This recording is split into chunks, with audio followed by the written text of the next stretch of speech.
Jean-Michel Basquiat is the kind of artist that gives one a sense of expansive possibility. His paintings are flowing tapestries of figures and charged symbols, cultural references and esoteric allusions, like he was trying to take on the whole world. His paintings are steeped in disaffection, and yet the sheer exuberance of them triumphs over discontent. Basquiat did what all great artists have done. He made something brand new, and he made it look easy. His individual mark is as clear as day. His paintings are as recognizably Basquiat's as Van Gogh's are Van Gogh's. He burned hot and fast, creating a lifetime's work in less than a decade, taking on politics, pop culture, racism, and art history itself. But few in the 1980s could have predicted just how far a star would rise. In 2017, 29 years after his death, Basquiat became the highest-priced American artist at auction when one of his paintings from 1982 sold for $110 million, putting him in the same territory as Pablo Picasso and Renaissance masters. These prices cannot simply be chalked up to art market excesses or the taste of billionaires. Basquiat has become a cultural icon. Yes, because he painted barefoot in Armani suits and stuffed thousands of dollars in his sofa cushions. Because he was charismatic and aloof. Because he was a black star in a white art world. Because he died young and beautiful. For all these reasons, Basquiat ascended to mythical status in pop culture. But more than anything else, Basquiat is famous because people love looking at his paintings. They're both accessible and enigmatic, cynical and sincere, playful and pointed. His paintings are often expressions of the racism he experienced personally, but they're also explorations of racial identity, the legacy of racism in America, and the nature of black celebrity, something he understood implicitly. Hollywood Africans was made when Basquiat and his two friends, Toxic and Ramel Z, were in Los Angeles. The top line reads Hollywood Africans 1940, the year Hattie McDaniel became the first African-American Oscar winner for Gone with the Wind. McDaniel, who played a slave in Gone with the Wind, and whose parents were former slaves, was not allowed to attend the premiere in Atlanta because it was held at a whites-only theater. Basquiat places himself and his two friends in a kind of dialogue with the narrow portrayal of African Americans in Hollywood. The writer Greg Tate compared Basquiat to a bicultural refugee, spinning betwixt and between worlds. Basquiat had a special affinity for jazz musicians, who were early black celebrities in America, and especially for Charlie Parker, a virtuosic saxophone player, who, like Basquiat, struggled with drugs and died too young. I think there's a lot of people that are neglected in art. I don't know because if it's who made the paintings or what, but I don't know. I know black people are never really portrayed realistically, and not even portrayed in modern art enough. While black artists like Jacob Lawrence and Kerry James Marshall and many others had garnered prominent critical success within the art establishment, Basquiat was unique in the sheer level of fame he achieved. This was something new. A star black artist making images of the black experience and class struggle that reached a huge audience, from impressionable students to celebrities and wealthy elites. Yet even with fame and money, Basquiat dealt with pervasive racism. His friend Fab Five Freddy said that being black, he was always an outsider. Even after flying on the Concorde, he wouldn't be able to get a cab. Something typically not experienced by rich and famous artists. And Basquiat was painfully aware of the disconnect between the act of painting and dollars in the art market, aware of his novelty in the art world, notoriously wearing African chieftain outfits to the parties of rich art collectors. This alienation is found throughout his work. Basquiat was able to tell his personal story and help define a generation of American painting. Those who knew him described an artist with preternatural creative powers and boundless energy, who was driven by an insatiable desire to be famous. He achieved cult status in his early 20s and was bought by collectors and celebrities, quickly making him a millionaire. His work was shown all over the world, but major museums did not buy his artwork during his lifetime. The art collectors Lenore and Herbert Shore offered to donate Basquiat artwork to the Museum of Modern Art in the 1980s, but the museum declined the offer. The Shores say that many other museums, including the Whitney, refused free Basquiat paintings when the artist was still alive. And so even though Basquiat strove to be accepted by the institutions of the art world, he harbored open contempt for them. Even today, it can be very difficult to see a Basquiat painting in a New York City museum. Most of his paintings remain locked up in private collections. Museums, unfortunately, did not buy his paintings when they were relatively affordable. From 1983 to 1988, Basquiat worked and lived out of a loft on Great Jones Street in the Bowery that he rented from Andy Warhol, who was a close friend and artistic collaborator. The living quarters were upstairs and the studio was downstairs. The loft, which was built in the 19th century, originally housed horse-drawn carriages and was purchased by Andy Warhol's film company in the 1970s. The art critic Peter Sheldahl visited the loft in 1985. He said, "The dimly lighted place was a sort of busy womb, with a steady traffic of assistants and hangers-on, an attentive girlfriend, phones ringing incessantly, and a table piled with Mediterranean delicacies and bottles of costly Bordeaux." Just a few years later, Basquiat would be found upstairs, stretched out on the floor and unresponsive from a heroin overdose. He was taken to Cabrini Medical Center and pronounced dead on arrival at 27. The Bowery is the oldest thoroughfare in Manhattan and one of the most storied neighborhoods in New York City. A place that Teddy Roosevelt described as hell on earth in 1913. The Bowery was still pretty rough in the 1980s and a far cry from the tourist-friendly place it is today. The city as a whole was far more dangerous than today. Large areas were burned out and in ruins, unpoliced and abandoned. But it was still the center of the art world and seething with young artists and opportunity. Jean-Michel Basquiat was born in Brooklyn, New York, to a Haitian father and Puerto Rican mother. His mother was instrumental in his early art education, encouraging his creative talent and taking him to places like the Brooklyn Museum and the Museum of Modern Art. He learned by looking and had access to the vast art collections New York City had to offer. He remarked, "I'd say my mother gave me all the primary things. The art came from her." When Jean-Michel was 7, his parents separated. His father took custody of Jean-Michel and his 2 sisters. His mother was committed to a psychiatric hospital a few years later. Jean-Michel said, "My mother went crazy as a result of a bad marriage to my father." Gerard, who was a straight-laced accountant, had a difficult relationship with his only son and seemed to struggle to understand him. He said of Jean-Michel, "He was like no other kid. He was always so bright. Absolutely an unbelievable mind, a genius. A kid that bright thinks for some reason he's above the school system and teachers and rebels against it. He wanted to paint and draw all night. He got thrown out of schools. Jean-Michel couldn't be disciplined. He gave me a lot of trouble. He went from a sweet, trusting boy to someone who was very, very guarded and moody, bordering on hostile." In 1975, when he was 15, Jean-Michel ran away from home. He told filmmaker Tamra Davis, "I was smoking pot in my room, and my father came in and stabbed me in the ass with a knife. I thought I'd better go before he killed me, you know?" According to biographer Phoebe Hoban, he told his friend Al Diaz at the time that his dad stabbed him after catching him having sex with his male cousin. When Jean-Michel ran away, he spent time at a boys' home, lived with a Jewish hippie family, then ended up in Washington Square Park, where he, quote, "drank wine with winos, and just sat there dropping acid for 8 months. Gerard eventually found Jean-Michel, but he could not rein his son in. He skipped class, took a lot of drugs, and had reportedly contracted syphilis, working as a prostitute in Times Square before his 16th birthday. During this time, Basquiat developed a kind of alter ego pseudonym called SAMO with his friend Al Diaz. The pseudonym was used to author mysterious poetic sayings all over Manhattan and strategically placed near art galleries where the art world might take notice. He said of the moniker, "We were smoking some grass one night, and I said something about it being the same old shit. SAMO, right? Imagine this. Selling packs of SAMO." It started like that, as a private joke, and then it grew. Basquiat expanded the mythology of SAMO in a high school essay about a man seeking spiritual enlightenment. Basquiat wrote, "SAMO is all is SAMO. SAMO the guilt-free religion, and beyond." Basquiat and Diaz would elevate SAMO into a kind of experimental art project. The mystery of SAMO started buzzing around town. In 1978, at age 17, the cryptic tags got Basquiat right up in the Village Voice, and an interview on the public access show TV Party in 1979.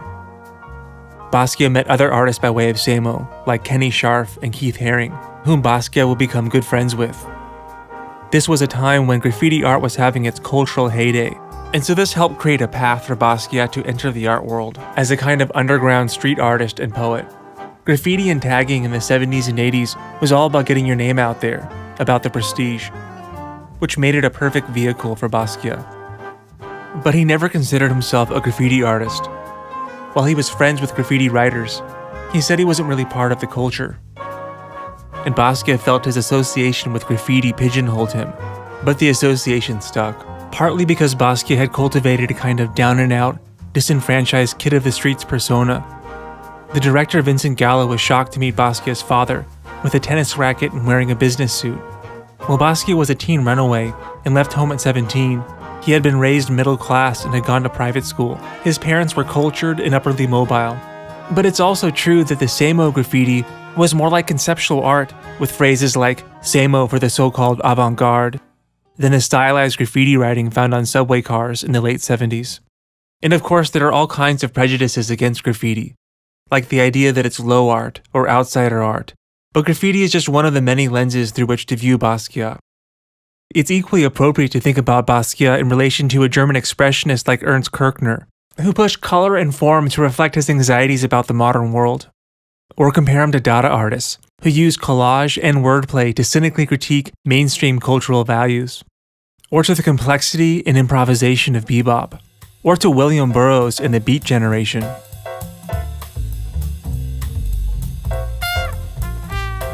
His influences went well beyond graffiti. Everyone who knew Basquiat described an omnivorous human being who consumed everything around him. Jazz, classical music, hip-hop, Mark Twain, the notebooks of Leonardo da Vinci. Basquiat was attracted to men and women, acted in movies, and played in an experimental noise band called Grey, named after possibly the single most well-known influence on him, Grey's Anatomy. The medical book was given to him by his mother after he was hit by a car at age 7 and was laid up in the hospital with internal injuries that required the removal of his spleen, a big clue as to why his figures looked dissected and exposed. Basquiat came from a multicultural background. His father was a first-generation Haitian immigrant, and his mother was Puerto Rican. The family spoke English, Spanish, and French at home. Basquiat spent 2 years in Puerto Rico as a child, and by his early 20s had traveled the world, was friends with Andy Warhol, and had dated Madonna. He even produced the experimental 1983 hip-hop song Beat Pop, and of course made the album art for it. No wonder he didn't want to be known simply as a graffiti artist. By the 1980s, all the rules of academic painting had been shattered. Traditional aesthetic values were upended. There were no conceptual limits to what art could be, and painting, in particular figurative art, found new life in a movement termed Neo-Expressionism, led by artists like Julian Schnabel. The 80s art market was injected with vast sums of money from American, European, and Japanese collectors. Savvy dealers engineered rapid success for young artists, and Basquiat positioned himself right at the center of it all. Basquiat's success was no fluke. His friend Glenn O'Brien wrote that Basquiat saw art as a battle filled with contenders, and with champions like Picasso and Warhol emerging on top. He wasn't in it for the money, he was in it for the audience. He was a painter, but he was also a rock star. He wanted to blow minds the way that Miles Davis and John Coltrane and Jimi Hendrix did. He wanted to take on Picasso's African mask-inspired visions and blast them with the blues. The references found in Basquiat paintings are incredibly diverse. Astronomy, Roman history, the 1936 Nazi Olympics. Go through, what's this? Pluto. Based on a drawing that was the first drawing of the moon by Galileo. And what's this? That's a copyright. So in case I won't get sued for using the word Pluto by Walt Disney. By Walt Disney, yeah. He once said that, originally I wanted to copy the whole history down, but it was too tedious, so I just stuck to the cast of characters. And Basquiat's symbols often repeat throughout his works. Soap for whitewashing, cotton for slavery, crowns for a kind of royalty, a way to honor his heroes and subvert traditional symbols of power, to recognize hard-won success. The poet René Ricard wrote of Basquiat, his way of making a point without overstating the case, using one or two words, gets the viewer going in the direction he wants. But even when there's a pointed message, the paintings can remain ciphers, They can be explored, but not necessarily explained. His paintings can be composed of dense clusters of words and charged symbols, or be composed of figures floating in abstract space. Paintings often look like drawings. Basquiat used oil sticks extensively to sketch out figures, and brushes to fill in or erase. We see self-portraits, comic book characters, and lots of boxing paintings. Basquiat venerated boxers like Joe Louis and Muhammad Ali. Basquiat's father Gerard was a boxing fan and watched fights on TV when Jean-Michel was a kid. In his untitled 1982 painting, we see a boxer that looks triumphant, but also looks exposed and brutalized, with a head like a skull and gas mask combined, capped with a halo, saintly and burdened. While Basquiat was certainly an original painter and had an innate sense of pictorial space, color, rhythm, and everything else that goes into creating compelling visual art, he owes a debt to the painters who came before him, to the genre-bending work of Robert Rauschenberg, to Clifford Still and his expansive color fields, to Matisse and Picasso, to Willem de Kooning, who went to battle with his canvases, adding and scraping away layers, similar to Basquiat's techniques of erasing, covering up, and crossing out. Basquiat said in a 1983 interview that most of his paintings have one or two paintings under them. He said, "I'm worried that in the future parts might fall off, and some of the heads underneath might show through. I have a painting where someone's holding a chicken, and underneath the chicken is somebody's head." Basquiat openly acknowledged the influence of Cy Twombly, an expressionist painter who was trained as a cryptographer by the US Army. Twombly married cryptic writing, abstraction, and figuration in his messy but elegant canvases. And like the drip paintings of Jackson Pollock, Basquiat borrowed the instinctive approach of 1950s action painting, the romanticism of direct self-expression in paint, exploring the self and the unknown, letting the hand lead the brain, so to speak. And the words in Basquiat paintings don't always have to denote literal meaning, but can be the result of a stream of consciousness. They can contain multiple meanings. The paintings of Basquiat give us a glimpse into his worldview, his interests and anxieties, his anger and contempt, and psychological burdens, though often resist a simple or singular reading. But the painting Basquiat made in response to the brutal death of a black artist named Michael Stewart represents Basquiat's feelings laid bare. Michael Stewart was a 25-year-old artist and model attending Pratt, a Brooklyn-based art school. He was arrested in September of 1983 for graffitiing in the New York subway at the First Avenue station. He was choked and brutally beaten by a half-dozen police officers. Students at the nearby Parsons School of Design reported hearing screams from their dorm rooms, including musician Rob Zombie, who was an eyewitness and testified with other students before a grand jury. Stewart died after spending 13 days in a coma. Basquiat felt it could have easily been him, and it hit close to home as Stewart was dating Basquiat's ex-girlfriend Suzanne Mallouk at the time. Michael was not this sort of graffiti artist. I mean, he didn't paint trains or do big murals like this. He just once in a while left his tag on a wall. And Michael was not from the ghetto, and he was not a criminal or a tough guy. He didn't even know how to fight, you know, he wasn't from the street. He was just doing graffiti because it was so popular in the art world, and he really had ambitions to make it as an artist. Basquiat had spontaneously made his painting of Michael Stewart directly on the wall of Keith Haring's studio. The painting may have been based on the widely seen protest poster by David Wojnarowicz. The version by Basquiat depicts Stewart as a black, faceless apparition. The painting functions both as art and as a kind of historical document. Haring pointed out that he had been arrested 4 times for the same offense without incident. When Haring moved out of the studio, he cut out the painting, framed it, and hung it over his bed. Haring kept the painting until his untimely death in 1990, a year and a half after the death of Basquiat. Many of the best-known works by Basquiat were made in the early 80s, a time considered by many critics to be his artistic peak, and a time when, as critic Peter Schjeldahl put it, drugs, drink, sex, and bad behavior briefly fueled his genius before devastating it. In 1982, Basquiat painted the haunting and cynical Prophet One. In this painting, we see so many of his signature elements: a ghostly, skeletal figure floating in the void. The figure holds his hands up in a shamanistic pose, with a glowing halo that resembles Christ's crown of thorns. Surrounding the figure, we see cryptic notation and scribbles that float in empty space like Cy Twombly's impossible ciphers. The title, Prophet, is a clear double entendre, suggestive of both a spiritual prophet and selling out. We see a figure with multiple possibilities: a shaman, a crucified man, a self-portrait, a self-aware use of African tropes. And there's something ominous about the painting. The gestural brushwork makes the figure look like they're made out of flames, glowing in the darkness. The pose works in so many ways. It can be haunting or heroic. The figure might be lunging forward or recoiling in horror.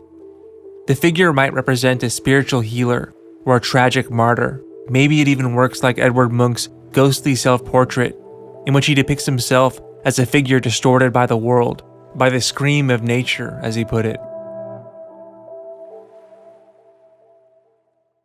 When someone does something brand new like Basquiat, it's usually difficult to explain. Critics will want to immediately categorize it and assess its quality and value. They might even have to put their reputations on the line. Is this the next big thing, or just a flash in the pan? One of the most prominent critics of the era, Robert Hughes, saw Basquiat as completely overrated and predicted the future embarrassment of all the art dealers and collectors who were caught up in the hype of the 80s art market. Critics are entitled to their values and opinions, but there seems to have been a failure of imagination. The art of Basquiat didn't fit into any existing box, but critics getting things wrong is nothing new. This is in some ways the story of art in the modern era. Manet was rejected from the Paris Salon of 1863. Monet was ridiculed a few years later. And it happens in other arts as well. Consider that Pauline Kael and many other prominent film critics panned Stanley Kubrick's 2001: A Space Odyssey, a film that is now considered to be one of the greatest and most influential films ever made. Great art is usually divisive. Some argue it should be. 35 years after his death, Basquiat is recognized by most in the art world as defining a generation of American painters that mixed genres with energy and exuberance, who helped return the human figure and the human mark to prominence, and became celebrities doing it. In August of 1988, Basquiat had planned to travel to Abiyán, Ivory Coast, where he had shown artwork a few years earlier. He was supposed to go with his friend and native Ivorian, Atara Watts. Local shamans were set to perform a ritual cleansing ceremony that might cure him of his drug addiction. Basquiat overdosed on heroin on August 12th and never made it to Abiyán. According to Watts, when the shamans were told Basquiat had died, they did a ceremony for the dead. He said it takes place at night and involves an animal sacrifice. It's related to voodoo. They wore masks and prayed and did mystic dances around the fire all night long. Today there's a plaque on the front of the building at 57 Great Jones Street that recognizes the impact of Basquiat. The building at times has looked like a graffiti shrine. According to Phoebe Hoban's Basquiat, A Quick Killing in Art, when Basquiat died, Christie's was tasked with appraising the contents of the Great Jones Street loft. The inventory was filled with finished and unfinished paintings, other artists' work including several dozen Warhols and a piece by William Burroughs, a closet full of Armani and Comme des Garçons suits, 1,000 videotapes, African instruments, and a carton of the Charlie Parker biography, Bird Lives. He also left behind 917 drawings and 171 paintings. Basquiat's works collectively can feel like a search for meaning in the chaos of the postmodern mass media age, which makes his art feel even more relevant in today's kaleidoscopic digital age. One of the things that people love about Basquiat paintings is how human they are. His paintings and drawings make us feel something. We can see the way they're made. The rhythms and textures pulsate. We can see the hand at work. At times raw and spontaneous, other times subtle and exacting. Basquiat spent months on this untitled work. The painting has a kind of quiet energy to it. The head is exposed, prickly and brooding. Both a self-portrait, and like all art, a thing unto itself.